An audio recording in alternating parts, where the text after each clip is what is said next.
Bonjour à vous tous, bienvenue à ceux qui sont là, ceux qui n'étaient pas là hier soir, mais bienvenue aussi à ceux qui étaient là hier soir. Pardon, bienvenue à Pronobis. Merci pour vos prières pour ma voix. Il y a une semaine, elle n'existait pas, donc merci de continuer à prier pour que ma voix tienne. Donc c'est pour ça qu'on a choisi de prendre le micro pour amplifier juste au cas où. Donc bienvenue à Pronobis, on a du boulot devant nous ce week-end. J'espère que ce sera un encouragement pour vous tous dans notre relation avec le Seigneur. C'est notre Seigneur qui est Pronobis pour nous dans l'Alliance. C'est un moment aussi pour de la communion fraternelle entre nous. Donc on est plusieurs, bien sûr, de la chapelle de Nesle. Il y en a d'autres amis qui viennent d'autres églises dans la région parisienne, mais aussi partout en France. Donc on est ravis de vous avoir avec nous. Juste un petit avertissement pour si c'est la première fois à Pronobis, pour la façon de faire, au moins pour ces 3 séances, donc l'introduction et puis les deux expositions théologiques. La façon de faire, c'est d'analyser des choses en plein de profondeur. Et je vais parfois utiliser des phrases qui sont courts, mais des mots assez lourds et peut-être longs. Mais c'est parfois un résumé comme ça nous aide, et puis on peut prendre le temps de les ouvrir. Ces 3 séances, c'est vraiment un temps de stretching théologique. Parfois, si vous faites je suis descendu, il y avait 3 dames qui faisaient du sport sur Zoom, donc je pense qu'il y avait des gens qui suivaient chez eux. Si vous regardez ce genre de vidéo pour faire du sport, il y a parfois 2 personnes et puis une autre personne, et la personne devant dit « Si vous n'arrivez pas à me suivre, il y aura la personne là qui fait autre chose, donc ne vous inquiétez pas. » Alors, je n'ai pas une autre personne derrière moi, mais si vous n'arrivez pas à tout suivre, ne vous inquiétez pas. L'idée, c'est que de nous étirer un peu, de travailler un peu les muscles. Donc, si vous êtes là pour la 3e fois à Pronobis, ce sera, j'espère, un peu plus facile à suivre que si vous êtes là pour la première fois. Et donc, c'est pour ça qu'il faut revenir tous les ans.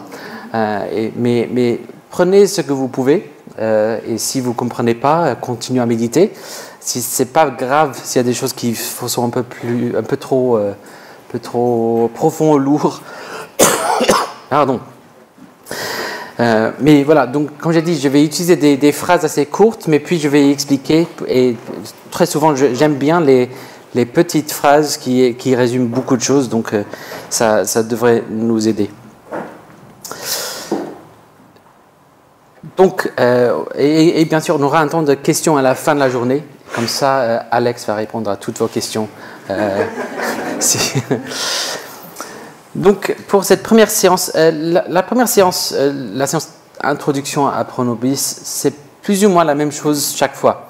Donc, si c'est la 3e fois, vous allez entendre plus ou moins la même chose pour la 3e fois, avec quelques petits changements, surtout à la fin. Mais c'est fait exprès pour qu'on se remette dans la compréhension de la doctrine de l'Alliance, et pour comprendre ce que dit la Bible sur les alliances. Et donc, et une fois qu'on a fait ça, on peut vraiment plonger dans le thème de cette année, c'est-à-dire l'espérance de la gloire. Mais avant de commencer, je propose de lire le psaume 8 et puis de prier. Le psaume 8, au chef de chœur sur la guitite, psaume de David. Éternel notre Seigneur, que ton nom est magnifique sur toute la terre.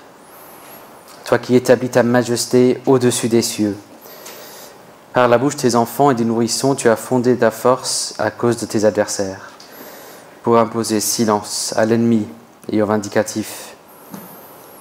Quand je regarde les cieux, ouvrage de tes mains, la lune et les étoiles que tu as établies, qu'est-ce que l'homme pour que tu te souviennes de lui, et le Fils de l'homme pour que tu prennes garde à lui?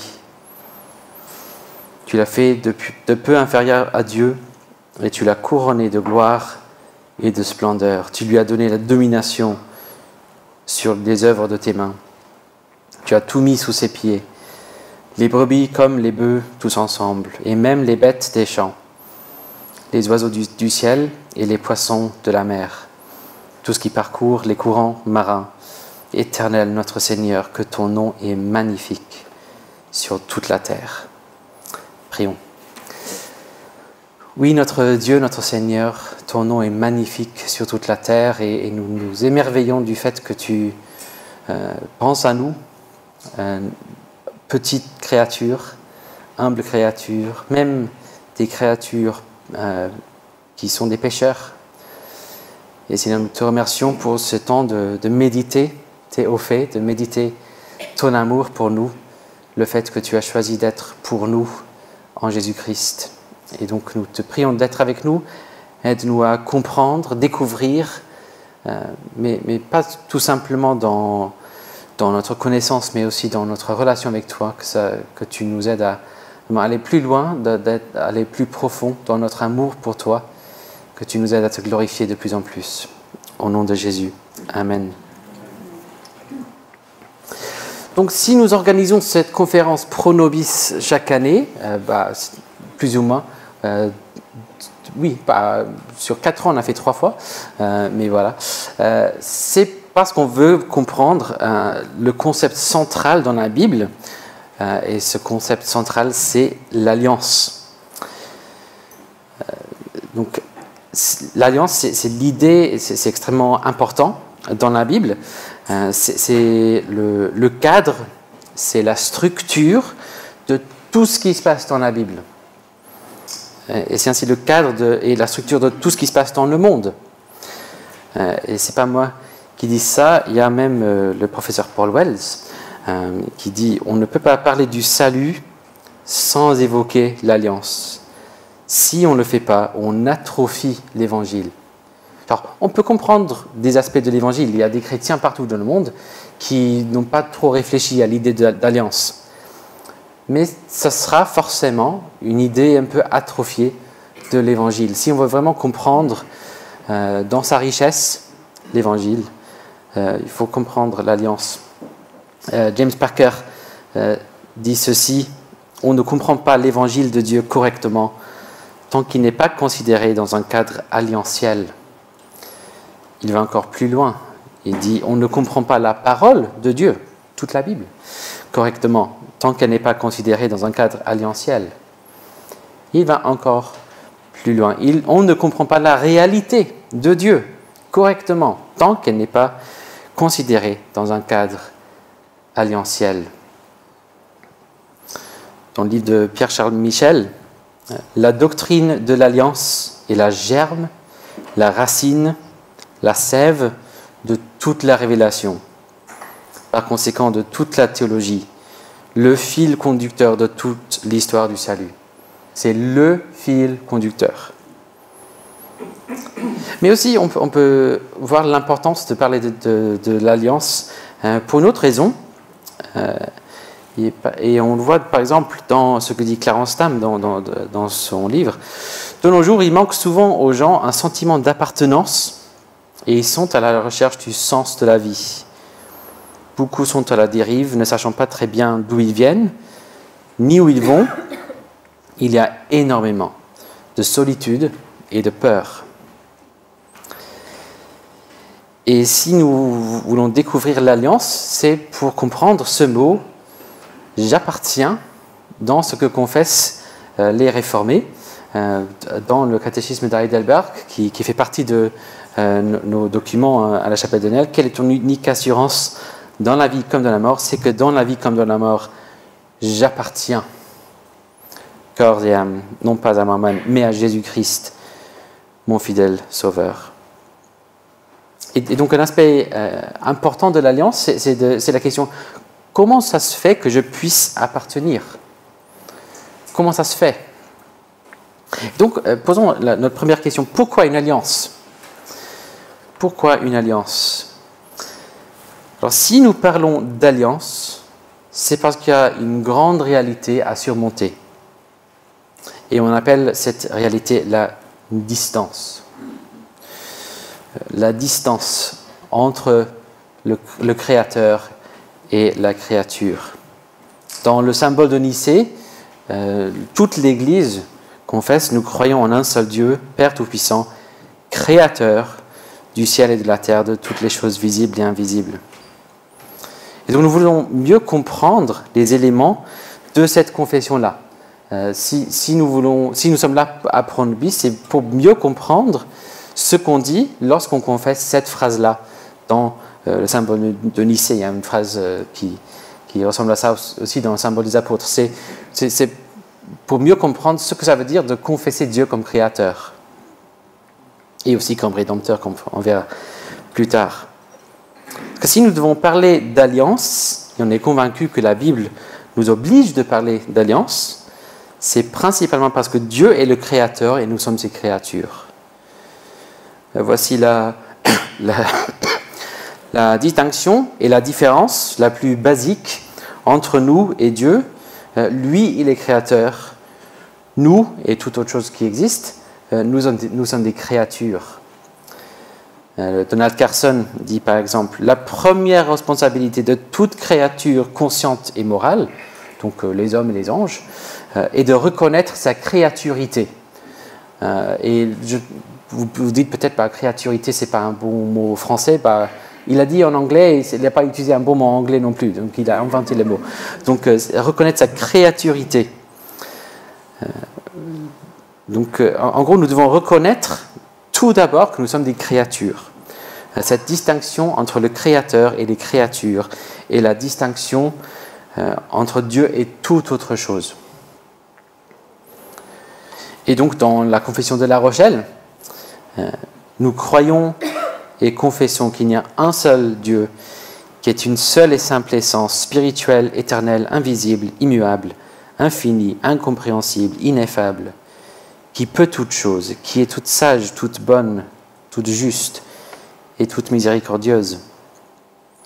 Dieu est Dieu tout d'abord.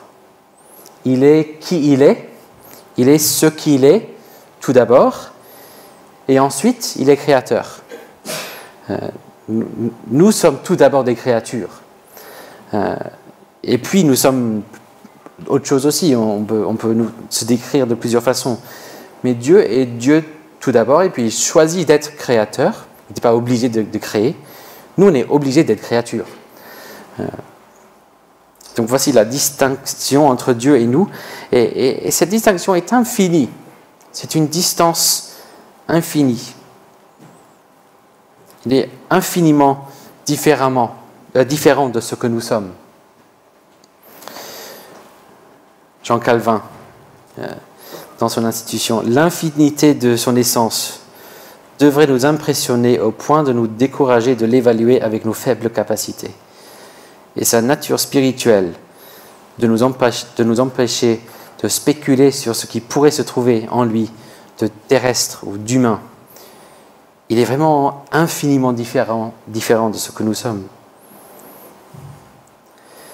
L'essence de Dieu est incompréhensible au point que sa majesté semble cachée et échappe à nos sens. Et ces réflexions des réformateurs ont nourri le développement de ce qu'on appelle la théologie d'alliance. Donc on parle de cette question de distance. Et dans l'histoire de l'Église, en particulier l'histoire de la Réforme protestante, on peut suivre le développement de la théologie d'alliance en regardant les ouvrages des théologiens, des pasteurs de l'époque. Et je passe toute l'histoire détaillée, mais c'est dans les années 40 du XVIIe siècle que nous voyons un peu le point culminant de la Réforme, au moins en termes de développement de la théologie d'alliance. Parce que c'est là que nous voyons une confession de foi qui est structurée clairement par la théologie d'alliance. Et là, je parle de l'Assemblée de Westminster. Dans la providence de Dieu, la Réforme a pris un peu plus lentement qu'ailleurs, en Angleterre, pour des Anglais, mais pour des raisons diverses. Le Parlement à Westminster, à l'époque, le Parlement de l'Angleterre et du Pays de Galles, a convoqué une assemblée. Donc, ils ont créé un grand comité des meilleurs théologiens du pays pour rédiger une meilleure confession de foi de ce qu'ils avaient déjà, donc les 39 articles de l'Église de l'Angleterre. Ils voulaient une confession plus robuste et plus solidement réformée. C'était donc une confession beaucoup plus tardive que les autres, comme la confession de La Rochelle par exemple, et donc une confession qui a pu profiter de toutes les discussions, les développements de l'Église en Europe pendant une centaine d'années avant. Il faisait référence régulièrement dans les débats aux églises en Europe, et ils écrivaient, ils partageaient des nouvelles entre l'Église en Angleterre et les églises en Europe. Parfois, on entend des gens qui disent Westminster, c'est un truc d'anglo-saxon, mais c'était vraiment pas comme ça qu'ils se voyaient eux-mêmes. Ils se voyaient vraiment en lien avec l'Église en Europe. Ils voulaient vraiment être en fraternité, en dialogue avec eux. Et en fait, j'ai découvert, même l'année dernière, je pense qu'il y avait 3 Français à l'Assemblée de Westminster, 3 membres français, qui avaient fui la France. Donc c'était 2 pasteurs à Londres, et donc eux, ils étaient nommés pour représenter le Jersey et le Guernsey, et puis un pasteur à Canterbury qui représentait Canterbury, mais c'était 3 Français, dont un était très impliqué dans les catéchismes. Donc voilà, on a un bon peu de sang français quand même dans la confession de Westminster. Donc Cornelis Venema dit ceci: la meilleure source pour déterminer le consensus réformé historique par rapport à la doctrine de l'Alliance, c'est sans doute la confession de foi de Westminster.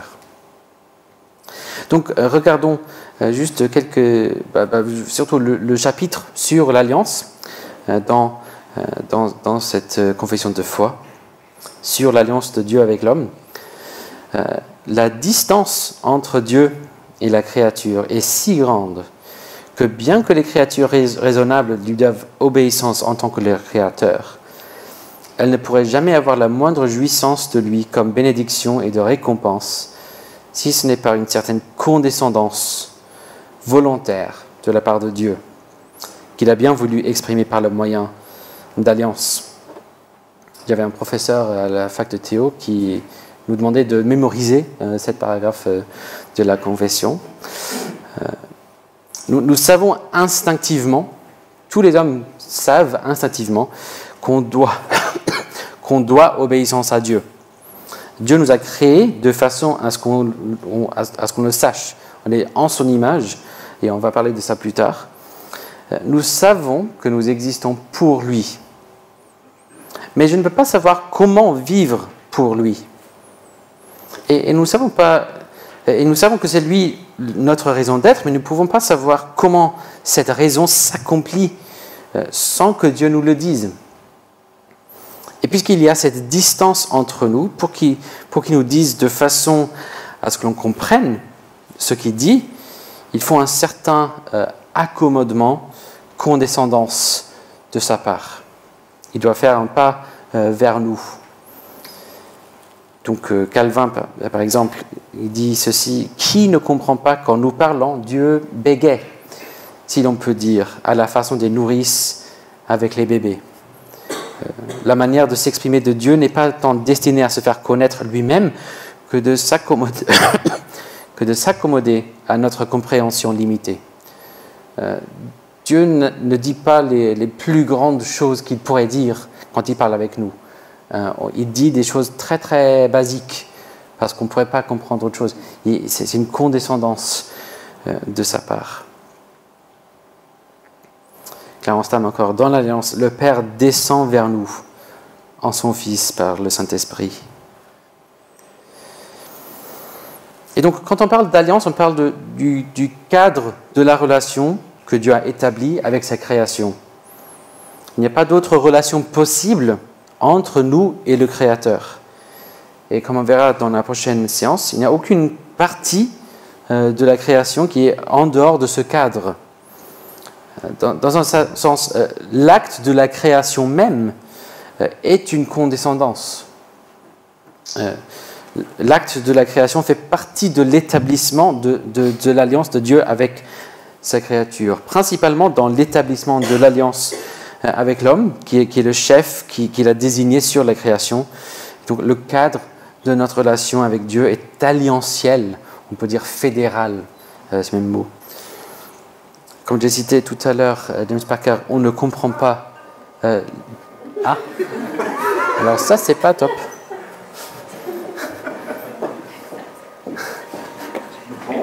Bon, je l'ai cité tout à l'heure, donc je vais juste répéter. Comme vous pouvez voir à peine, on ne comprend pas l'évangile de Dieu correctement tant qu'il n'est pas considéré dans un cadre alliantiel. On ne comprend pas la parole de Dieu correctement tant qu'elle n'est pas considérée dans un cadre alliantiel. Et on ne comprend pas la réalité de Dieu correctement tant qu'elle n'est pas considérée dans un cadre alliantiel. Alors là, c'est qu'est-ce qu'une alliance? Mais je vais peut-être attendre pour que vous puissiez voir la prochaine diapo. Donc, qu'est-ce qu'une alliance? Si le cadre de notre relation à notre Créateur est alliantiel, qu'est-ce qu'une alliance finalement? Eh bien sûr, la question a été pas mal étudiée. Plusieurs ouvrages qui traitent la question. Malheureusement pas suffisamment en français. Il y en a en français, mais ce serait bien qu'on les fasse traduire parce qu'il y a vraiment des belles œuvres. Donc voici la définition donnée par John C. Rhodes. C'est un ami, un collègue dans mon consistoire qui a écrit un livre relativement simple sur les alliances. Donc voici sa définition. Une alliance est un accord entre Dieu et les êtres humains par lequel Dieu promet des bénédictions si l'on garde les conditions et menace des malédictions si on les enfreint. Donc voici une définition très simple. Un accord entre Dieu et les êtres humains par lequel Dieu promet des bénédictions si on garde les conditions et menace des malédictions si on les enfreint. Puis on a par exemple Clarence Stam. L'alliance est une relation vivante d'amour entre Dieu et son peuple dans laquelle l'Éternel déclare qu'il est notre Dieu, qui prendra soin de nous, et dans laquelle nous déclarons que nous sommes son peuple, qui le servira dans la joie de sa parole. Mais probablement la meilleure définition, celle qui est largement acceptée, la définition que je trouve très utile, c'est celle du professeur Palmer Robertson dans son livre The Christ of the Covenant. Donc si vous lisez anglais, je vous recommande vivement ce livre-là. Mais c'est comme j'ai dit, c'est parfois des définitions, il faut vraiment les creuser pour les comprendre, mais ça sera très utile. Donc un lien ancré dans le sang, administré souverainement. On va expliquer. Un lien ancré dans le sang, administré souverainement. Donc là, on a trois éléments. Lien ancré dans le sang, administré souverainement. Donc il s'agit d'abord d'un lien. Une alliance, c'est une relation proche. Il est question vraiment d'engagement. Les deux parties s'engagent complètement, ils s'engagent à fond. C'est un lien. C'est une relation formalisée par des paroles. Et ces paroles peuvent être officialisées, garanties, scellées de différentes façons, par l'écrit, par des signes, par des vœux, par des cérémonies, par des actes particuliers. Il y a plusieurs façons de formaliser le lien. Prenons par exemple l'exemple, la Bible. Qu'est-ce que la Bible? Pourquoi avons-nous un livre? On se pose rarement la question. Et pourquoi avons-nous un livre? Je sais que ça ne se fait pas du tout ici en France, mais au Royaume-Uni, on a des cours de religion à l'école. Pas juste de philosophie, mais carrément de religion. Mais on étudie toutes les religions différentes. Et je me souviens, quand j'étais au 6e, il fallait faire un tableau avec les 6 grandes religions du monde. Et on avait plusieurs colonnes, donc le fondateur, les dates du fondateur, le symbole, donc croix, l'étoile David, tout ça, le lieu de culte, donc synagogue, église, etc. Et puis livre sacré. Donc c'était donné qu'il y a un fondateur, il y a un livre sacré, etc. Mais c'est pas pour ça qu'on a un livre. C'est pas juste toutes les religions ont un livre sacré. C'est pas donné en fait. La Bible a une fonction précise et ce n'est pas juste pour remplir le case livre sacré pour les chrétiens. c'est le texte, c'est le livre de l'alliance. Si nous avons la Bible, c'est parce que nous sommes en alliance avec Dieu. C'est le texte de l'alliance. Donc, une alliance est un lien. Clarence Tam dit ceci: une alliance est conçue pour être un lien durable qui ne peut être rompu. Une alliance est si forte qu'elle transcende la mort et demeure valide de génération en génération. C'est donc un lien. Puis deuxième élément, c'est un lien ancré dans le sang. Qu'est-ce que ça veut dire? Alors, Robertson nous aide en disant que c'est un lien de vie ou de mort.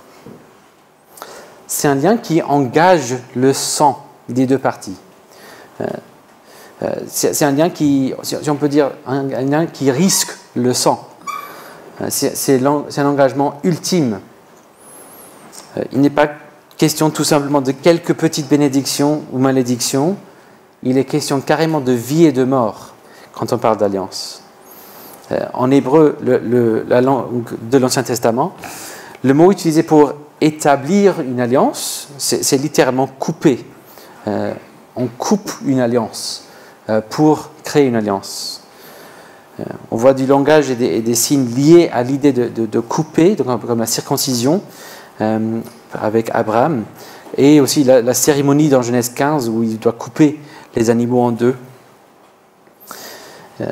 Et on voit également très souvent les signes d'alliance que donne Dieu peuvent signifier à la fois la vie et la mort. Donc le sang de la circoncision peut signifier la vie, le sang c'est la vie, mais aussi la mort parce qu'il y a du sang versé. L'idée d'être séparé aussi dans cette image. Pareil pour le baptême. Il peut signifier l'esprit versé sur nous pour la vie.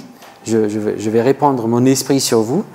Mais aussi pour la purification des péchés. Mais aussi, il y a d'autres qui ont été baptisés pour la mort. Donc les Égyptiens dans la mer Rouge, eux, ils étaient baptisés. Mais pour eux, c'était la mort. Et aussi, dans au temps de Noé, c'était un baptême. Tous ont été baptisés. Certains ont sorti vivants, certains ont sorti morts.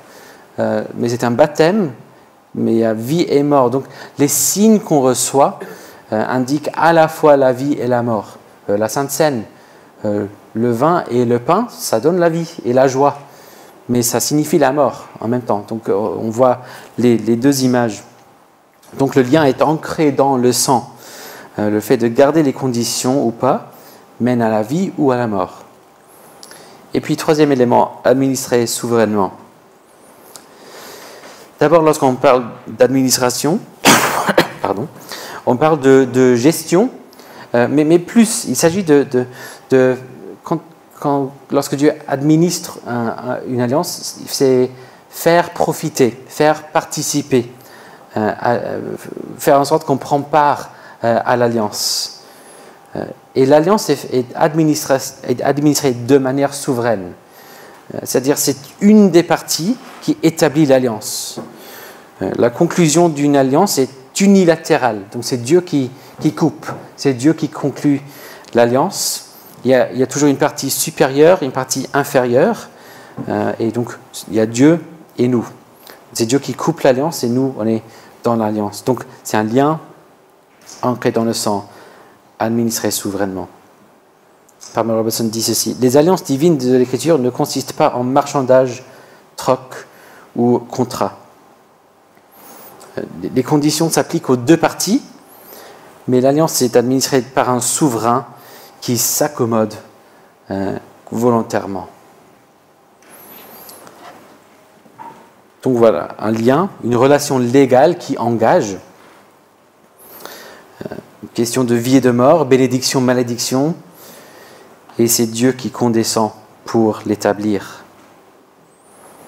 Et il y a certains éléments que nous pouvons observer à certains moments dans l'histoire de la Bible qui peuvent nous signaler qu'il s'agit de Dieu qui établit ou qui réétablit, qui renouvelle son alliance avec son peuple. Parfois, la Bible va parler de manière explicite, en parlant clairement d'alliance, mais même lorsque la Bible n'utilise... Pardon. Même quand il n'utilise pas le mot alliance, il y a d'autres indices qu'on peut voir. Puisqu'il s'agit d'une administration souveraine, lorsque nous voyons Dieu parler au peuple pour leur rappeler de sa souveraineté, sa supériorité, sa puissance, sa relation envers le peuple et tout ce qu'il a fait pour eux, on doit se poser la question, est-il en train de couper ou d'approfondir l'alliance? Puisqu'il s'agit d'un lien ancré dans le sang, si Dieu parle d'exigences qu'il place sur le peuple, les conditions par lesquelles on peut vivre ou mourir, là on doit penser en termes d'alliance aussi. Si Dieu parle de vie et de mort, de bénédiction, de malédiction, ça devrait faire penser à l'alliance. Et puisqu'il s'agit de liens entre deux parties, lorsqu'il est question de représentants, d'individus qui représentent un peuple, c'est parce qu'il y a un lien qui se conclut ici. Et puisqu'il s'agit de liens, l'élément et la phrase par excellence qui doit toujours crever les yeux, qui crie alliance, c'est la phrase « Vous serez mon peuple et je serai votre Dieu ». C'est ce que Robertson appelle le principe Immanuel. Dieu avec nous, Dieu qui s'engage à prendre un peuple à lui-même et à être leur Dieu. C'est la phrase qui est vraiment au cœur du sens de l'alliance. Vous serez mon peuple, je serai votre Dieu. Tout ce qui suggère qu'il s'agit d'une relation, d'un lien ancré dans le sang, administré souverainement, doit nous faire penser à l'alliance. Et bien sûr, on peut faire des choses un peu à l'envers. Ce n'est pas que nous imposons cette définition d'alliance sur la Bible, c'est la Bible qui révèle qu'il s'agit d'une alliance. Mais cette définition de Robertson est le fruit de beaucoup d'études sur le thème d'alliance, et qui peut ensuite nous servir de raccourci pour identifier les éléments qui font penser à la nature alliantielle ou fédérale de notre relation avec Dieu. Donc, voici pour l'idée générale d'alliance, mais de quelles alliances s'agit-il? Jusque-là, bien sûr, on est resté un peu dans l'abstrait, mais concrètement, quelle est l'alliance que Dieu a conclue avec l'homme? Ou peut-être qu'il faut parler plutôt des alliances, parce qu'on va parler de deux alliances. D'abord, on a l'alliance des œuvres. L'alliance, on peut appeler également l'alliance de vie, l'alliance de la création, c'est-à-dire l'alliance avec Adam. Et donc, c'est l'alliance par laquelle Dieu a promis la vie éternelle, parfaite, immuable, en communion avec lui éternellement. Mais il menace aussi la mort s'il n'obéit pas.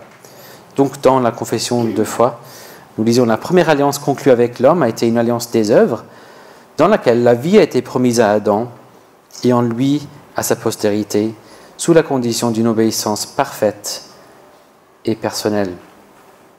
Dans le petit catéchisme, on lit « Quel acte providentiel spécial Dieu a-t-il exercé envers l'homme dans l'état dans lequel il a été créé? Après avoir créé l'homme, Dieu a conclu une alliance de vie avec lui, sous condition d'obéissance parfaite, en lui interdisant de manger de l'arbre de la connaissance du bien et du mal, sous peine de mort. » Et donc, on connaît l'histoire. Adam a désobéi, il a brisé l'alliance. Et donc, on dit, nos premiers parents, prochaine question dans le catéchisme, nos premiers parents ont-ils continué dans l'état dans lequel ils ont été créés? Nos premiers parents, laissés à la liberté de leur propre volonté, ont déchu de l'état dans lequel ils ont été créés, en péchant contre Dieu. Donc Adam a désobéi en tant que représentant, il a désobéi pour nous, et donc nous on est aussi désobéissants en lui. Mais donc toute l'humanité a-t-elle été déchue dans la première transgression d'Adam? Oui, donc puisque l'alliance a été conclue par Adam, non seulement pour lui-même, mais aussi pour sa postérité, parce que c'est comme ça pour toutes les alliances, c'est pour toi et ta postérité. Toute l'humanité qui descend de lui par le moyen de la génération ordinaire a péché en lui et a déchu avec lui dans sa première transgression. Donc il s'agit d'une alliance, d'un lien ancré dans le sang, Et donc Adam et Ève auraient dû mourir. Et là, tout de suite, ils ont brisé l'alliance. Mais au lieu de les faire mourir tout de suite, par sa pure grâce, il établit tout de suite une deuxième alliance. Dieu a-t-il laissé l'humanité périr dans l'état de péché et de misère? Non. Dieu, ayant élu certains à la vie éternelle de son simple plaisir, est entré dans une alliance de grâce pour les délivrer de l'état de péché et de misère et pour les faire entrer dans un état de salut par le moyen d'un Rédempteur. Et donc, dans la confession de foi, nous voyons ceci. L'homme, par sa chute, s'étant rendu incapable de la vie par cette alliance, le Seigneur a bien voulu en conclure une deuxième, généralement nommée l'alliance de grâce. Dans cette alliance, il offre gratuitement aux pécheurs la vie et le salut par Jésus-Christ, exigeant de la foi en celui-ci afin d'être sauvés, en promettant de donner son Saint-Esprit à tous ceux qui sont destinés à la vie, afin de les rendre disposés et capables de croire. Et donc, dans le Grand Catéchisme, nous lisons avec qui l'alliance de grâce a été conclue. L'alliance de grâce a été conclue avec le Christ en tant que deuxième Adam et en lui avec tous les élus en tant que sa descendance. Donc c'est Christ et donc il va administrer cette alliance avec Christ même avant que Christ ne vienne dans cette alliance de grâce ou l'alliance de la rédemption. Donc l'idée c'est qu'on puisse être transféré du premier Adam au deuxième Adam, de notre premier représentant au deuxième. Et cela par la foi que nous donne le Saint-Esprit. Et dans les deux exposés théologiques qui vont suivre, on va étudier et comparer les deux alliances. Pardon. Et juste pour signaler une différence importante pour l'instant, avant de voir d'autres points essentiels, il vaut le coup de comparer les dynamiques des deux alliances. Les deux alliances commencent avec ce que l'on pourrait appeler très généralement, la grâce. Donc on peut dire qu'il y a une grâce. Pour Adam, bien sûr, il n'était pas question de grâce. Il n'avait rien fait pour démériter, mais il n'avait rien fait pour mériter quand même. Donc c'est quand même une bienveillance non méritée de la part de Dieu. Et donc c'est une faveur. Et pour deuxième alliance, c'est carrément de la grâce. Donc faveur vraiment imméritée, déméritée. Puis dans les deux cas, il s'agit de cette faveur souveraine de la part de Dieu. Et puis ce qui suit, c'est la loi. Et normalement, ce à quoi on s'attend, c'est soit une bénédiction, soit une malédiction. Donc il y a la faveur souveraine, la loi, et puis soit une bénédiction, soit une malédiction. Et c'est ce qu'on a dans l'alliance des œuvres. Il y a une malédiction, bien sûr, parce que Adam a enfreint la loi. Bon, je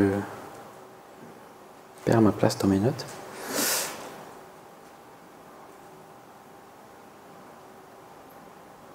Voilà.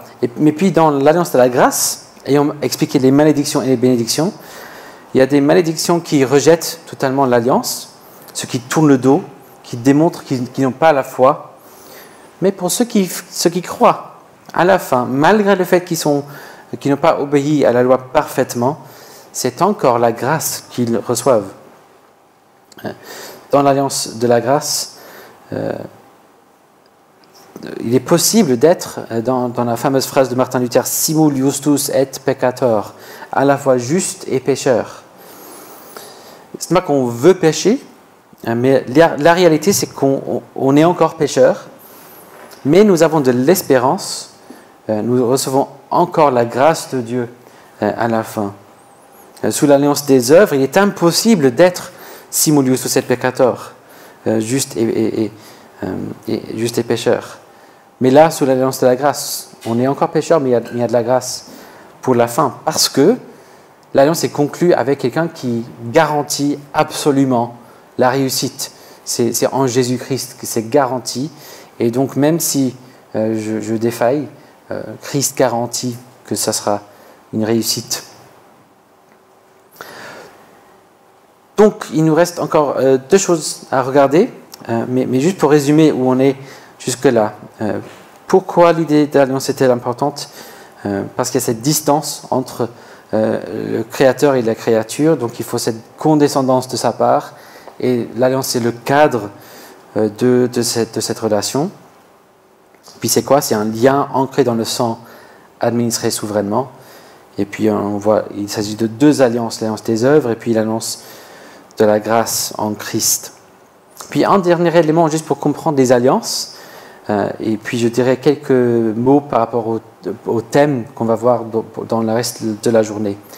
Un quatrième point sur les alliances, c'est, voici encore un résumé qu'on va prendre le temps, progression organique. Alors qu'est-ce que ça veut dire? Donc, quand on parle de l'idée de progression organique, on dit que l'alliance de la grâce, c'est une seule alliance administrée différemment à travers les âges. C'est une seule alliance qui est administrée différemment à travers les âges. Donc c'est un seul organisme, dans un sens. Donc c'est une seule chose, mais qui progresse et qui développe. Si vous êtes à la chapelle Zenel, vous m'avez entendu donner cette illustration plein de fois, mais je redonne quand même. C'est vrai pour la Bible, mais aussi pour l'Alliance. Si on avait une plante et on prenait des photos à des moments différents, on aurait plein de photos différentes.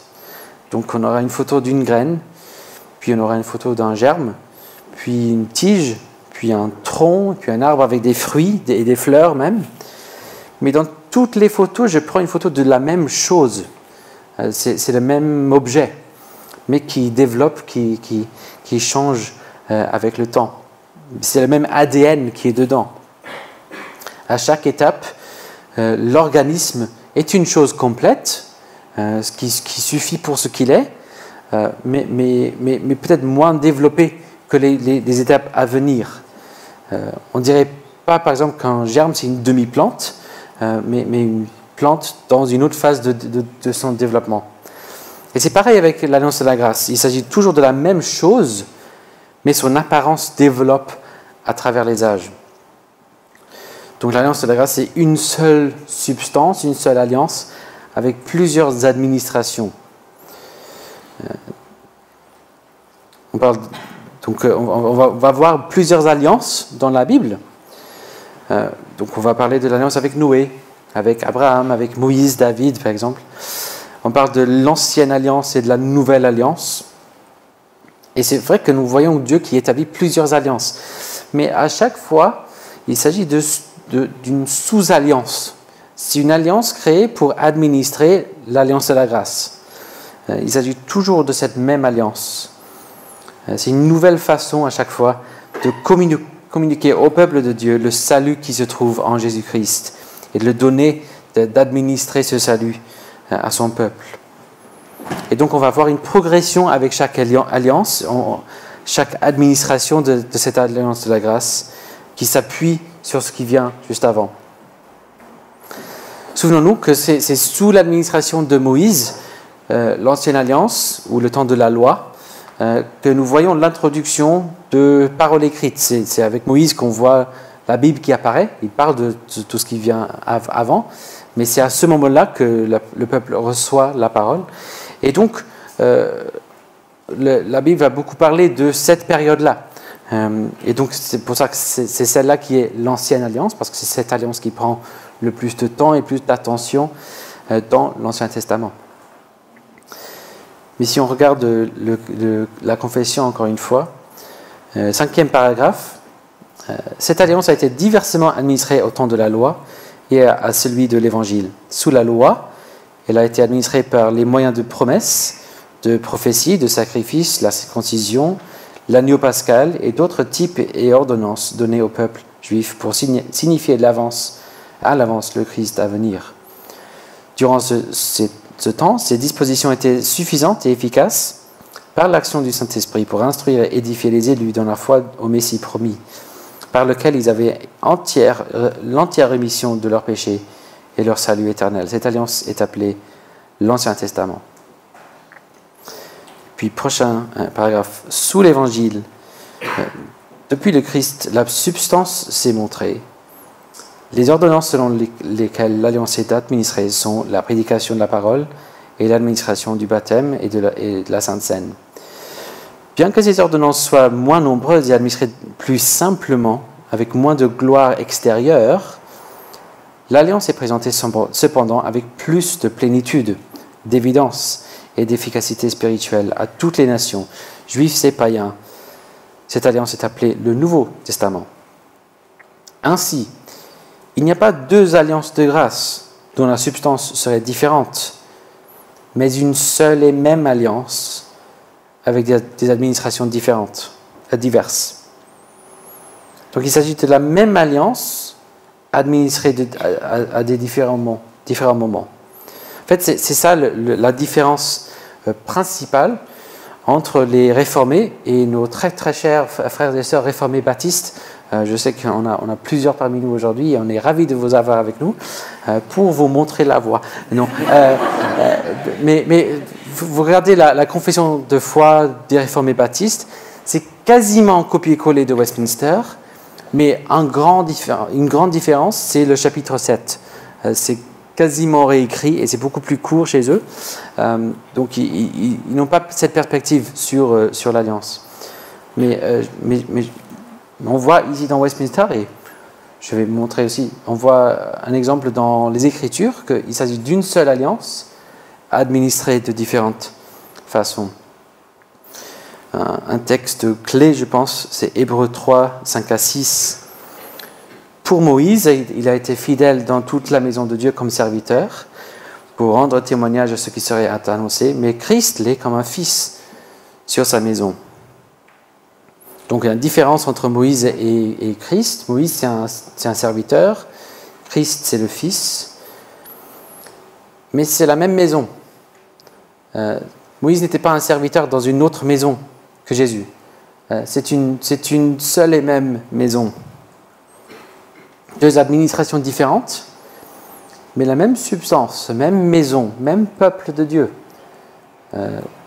Israël avant, dans l'Ancien Testament, c'est juste l'Église avant Jésus. C'est nos ancêtres dans la foi. C'est pas une autre chose. C'est tout simplement l'Église avant l'arrivée de Christ. Mais c'est la même maison. C'est cette continuité de l'Alliance.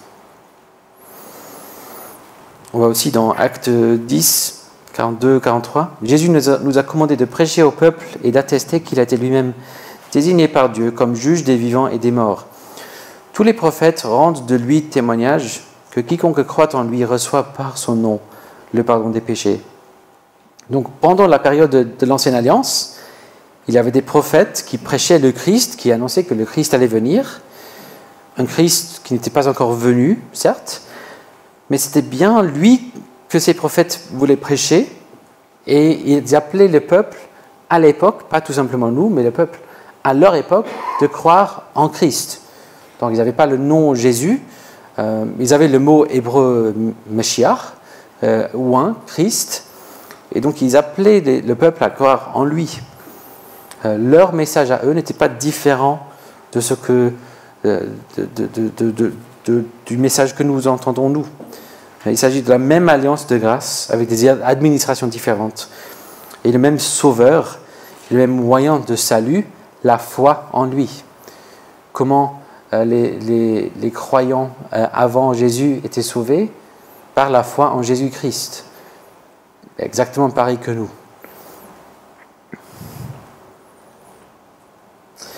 Et donc nous verrons les différentes administrations de cette alliance de grâce.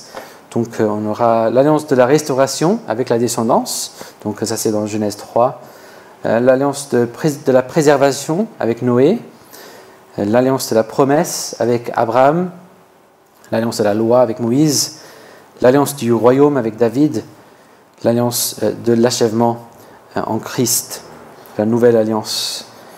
Mais il faut se souvenir, il s'agit de différentes étapes de développement dans une seule alliance. Donc il y a vraiment continuité dans toute l'alliance. le professeur Jonathan Gibson, c'était un de mes anciens profs, mais aussi c'est un collègue à moi dans mon consistoire, professeur à Westminster. Donc voici l'histoire de la Bible. Le royaume de Dieu, dans une nouvelle création, sous son fils et son épouse, l'Église, dans l'attente d'un repos sabbatique. C'est le cas dans Genèse 1 et 2. Le royaume de Dieu dans une nouvelle création, sous son fils et son épouse, dans l'attente d'un repos sabbatique, et c'est le cas aujourd'hui. Donc c'est ça qui se passe dans la Bible tout le temps. Qu'est-ce qui se passe dans la Bible? C'est ça.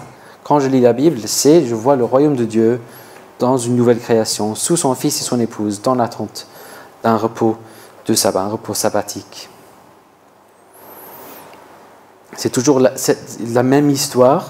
Il n'y a jamais de moment où Dieu, en fait, je vais changer la vie, je vais changer de plan. C'est toujours le projet du début à la fin.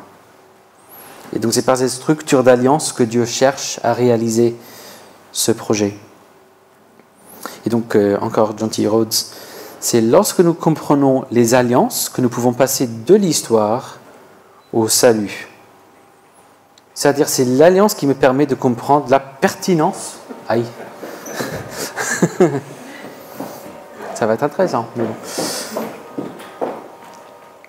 C'est l'alliance qui me permet de comprendre la pertinence de l'histoire pour moi. Donc, je peux voir l'histoire de Jésus, je peux même comprendre qu'il est mort, ressuscité, etc. Mais en quoi je vois un lien avec moi? Comment je profite de ça? En quoi ça me concerne? Ça, c'est l'histoire. C'est l'alliance qui explique comment je peux profiter de ce salut. Et la grâce de Dieu, oui, c'est Dieu qui nous a créés. Comment je peux vivre sous le règne de ce roi de Dieu. C'est l'alliance qui me permet de faire cela. Donc voilà les 4 choses. Vous voyez là les 4 choses qu'on a vues. Voici les 4 points qu'on a vus. Donc pourquoi distance, connaissance, cadre? Quoi? Lien ancré dans le sang, administré souverainement. 2 alliances. Et puis progression organique. Une alliance de grâce administrée par une série de sous-alliances. Mais il s'agit toujours d'une seule alliance.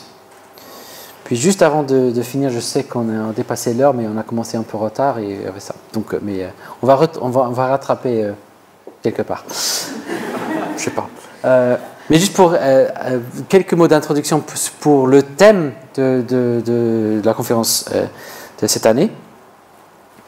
Donc l'espérance de la gloire. On a voulu méditer l'espérance. Pourquoi l'espérance? Pourquoi méditer l'espérance? Pourquoi ce thème? Quelques raisons pourquoi ça pourrait nous être utile. D'abord, le monde. Juste en regardant autour de nous, c'est clair qu'on vit dans un monde de plus en plus pessimiste, inquiet, triste, que ce soit sur le plan économique, moral, sanitaire, militaire, personnel, relationnel, culturel, politique. C'est clair que le monde et l'Église aussi voient d'une façon très claire que tout ne va pas très, très bien. Et le monde en souffre. Et nous, l'Église, nous pouvons aussi être découragés. On peut, par le fait de ressentir l'intensification aussi de l'hostilité du monde à notre égard. Puis, on a d'autres raisons. On a des exhortations dans la Bible par rapport à notre espérance. C'est notre secours. Comment Dieu nous encourage. On a vu ça d'une façon magnifique hier soir dans la prédication Alexandre. Donc, c'est l'espérance qui nous aide dans ce monde. Espère en l'Éternel. Fortifie-toi, que ton cœur s'affermisse. Espère en l'Éternel. On voit plein d'exhortations comme ça, comme celle-ci à la fin du psaume 27. Espère en l'Éternel. Très souvent, pour ceux qui sont dans la détresse, voici une solution. Donc, on peut aider, quelqu'un qui a faim, on peut les aider à manger, etc. Il y a des solutions pour des problèmes temporaires, mais la solution ultime, notre secours ultime, c'est l'espérance en Dieu. Puis on pense aussi à notre témoignage. Donc une exhortation qu'on trouve dans la Bible par rapport à notre témoignage. dans 1 Pierre 3,15, qu'on va regarder en plus de détails cet après-midi. Soyez toujours prêts à vous défendre contre quiconque vous demande raison de l'espérance qui est en vous. Voici une exhortation clé par rapport à notre témoignage vis-à-vis du monde. Ce n'est pas tout le monde qui a un don d'évangélisation, qui aura un désir d'aller dans les rues pour parler avec tout le monde et n'importe qui de Jésus. Il y a des gens qui ont vraiment ce don, ce désir, cette capacité, et c'est excellent. Mais nous sommes tous appelés quand même à être prêts à répondre lorsqu'on nous demande « Tiens, tu donnes vraiment l'impression d'avoir une espérance. Tu as quelque chose de différent. Tu peux en parler un peu ?» Ce qui implique aussi qu'on devrait avoir une espérance, on devrait vivre à la lumière de cette espérance et vivre comme si c'était vrai. Et ça veut dire qu'il présume que ça va susciter des questions chez des gens. Est-ce que ma vie suscite des questions parmi des gens ? Peut-être pas. Peut-être c'est juste la culture où les gens n'osent pas, mais j'entends parfois des histoires. Je me souviens dans une église où j'étais à Londres, où j'étais pasteur assistant pendant une année. Il y avait une dame, quelqu'un m'a carrément demandé, mais tu as l'air d'avoir une espérance, comment ça se fait ? Ça arrive. Prions que ça arrive plus souvent. Donc on va méditer l'espérance pour qu'on soit prêt à répondre. Et puis si nous constatons dans les Écritures que la nature, la structure de la relation entre Dieu et les hommes, c'est la structure d'alliance, on doit forcément parler de l'espérance. Qui dit alliance dit promesse. Qui dit promesse dit espérance. Donc il y a une bénédiction qui nous attend pour ceux qui gardent l'alliance. Si donc nous voulons être prêts à répondre à ceux qui demandent raison de l'espérance qui est en nous, normalement le fait de prendre le temps de réfléchir à la théologie d'alliance va nous aider énormément. Puis dans les prochaines séances, nous allons méditer ce thème en parcourant la Révélation, mais juste pour quelques instants pour constater ce que l'Église a confessé concernant notre espérance. Donc voici quelques raisons, mais voici juste ce que dit l'Église par rapport à notre espérance, et on va voir quelques points de plus dans la prochaine séance. Voici les conclusions tirées par nos ancêtres concernant l'espérance. Donc Nicée-Constantinople, nous attendons la résurrection des morts et la vie du monde à venir. Voici ce que l'Église a dit depuis 2000 ans. Nous attendons la résurrection des morts et la vie du monde à venir. Dans le catéchisme de Heidelberg, au tout début, par son Saint-Esprit, il m'assure la vie éternelle. Et plus tard, dans le catéchisme, il y a la question « Quelle assurance te donne l'affirmation de la vie éternelle ?» dans le symbole des apôtres. Il dit « Si à présent j'éprouve dans mon cœur le commencement de la joie éternelle, et on peut éprouver juste le commencement, j'en aurai la plénitude après cette vie. Ce que l'œil n'a pas vu, ce que l'oreille n'a pas entendu, ce qui n'est pas monté au cœur d'aucun homme, et cela pour louer Dieu éternellement. » Et puis si on regarde aussi le catéchisme de Westminster, donc vers la fin de la première partie, on médite pas quels sont les bienfaits que reçoivent les croyants en Jésus-Christ, ceux qui sont unis à Jésus-Christ. Il y a justification, adoption, sanctification, et puis plein d'autres bienfaits qu'on reçoit dans la vie. Et puis deux questions sur après la vie, quels bienfaits on reçoit, quels bienfaits les croyants reçoivent-ils lors de leur mort? Lors de leur mort, les âmes des croyants sont rendues parfaites en sainteté et passent immédiatement dans la gloire. Et leur corps, étant toujours unis au Christ, repose dans leur tombe jusqu'à la résurrection. Quels bienfaits les croyants recevront-ils à la résurrection? À la résurrection, les croyants étant ressuscités à la gloire seront reconnus et acquittés ouvertement au jour du jugement et rendus parfaitement bénis dans une pleine réjouissance en Dieu pour toute l'éternité. C'est une très belle expression de l'espérance qui nous attend. Et puis on verra quelques points de plus d'introduction sur ce thème d'espérance dans la prochaine séance. Mais voilà, c'est le temps pour une petite pause et puis on va reprendre dans 20 minutes. Très bien.